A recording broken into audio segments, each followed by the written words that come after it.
বিসমিল্লাহির রহমানির রহিম। আমি ধরলা অ্যাগ্রো ইউটিউব চ্যানেলের পক্ষ থেকে বিপ্লব। আপনারা যারা দেশ ও দেশের বাইরে থেকে দেখছেন সকলকে জানাই শুভেচ্ছা ও স্বাগতম। আমন মৌসুমে ধান চাষাবাদ হয়ে থাকে। আপনারা দেখতে পাবেন বিশাল এক ধান ফসলের মাঠ। এই মাঠে প্রায় 250 বিঘা জমিতে ধানের আবাদ হয়েছে।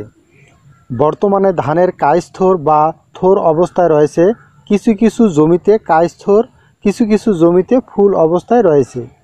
এই ফুল অবস্থায় কৃষক ভাইদের যে করণীয় বিষয়, এই বিষয়গুলো নিয়ে আলোচনা করব।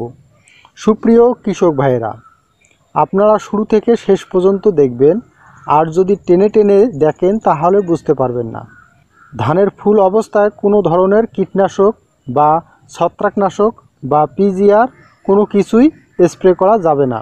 যদি এই সময়ে কোনো ধরনের ছত্রাকনাশক বা কীটনাশক বা পিজিআর প্রয়োগ করে থাকেন তাহলে ধানের পরাগায়ন হবে না, এতে করে চিটা হওয়ার সম্ভাবনা রয়েছে। এই ফুল অবস্থায় ধানে কোনো প্রকার সার প্রয়োগ করা যাবে না। ধানের ফুল অবস্থায় 2 থেকে 3 ইঞ্চি পানি ধরে রাখতে হবে। ধানের ফুল অবস্থায় যদি কেমিক্যাল বুস্টার আক্রমণ হয় তাহলে ব্যাকটোবান বা ব্যাকট্রল ইত্যাদি যে কোনো শেষ বিকালে অনুমোদিত মাত্রায় স্প্রে করে দিতে হবে। উপরোক্ত বিষয়গুলো মেনে চলে ধান চাষ করলে আশানুরূপ ধানের চিটার পরিমাণ কমে আসবে। ধানের জমিতে সাধারণত 15 থেকে 20% চিটা হয়ে থাকে।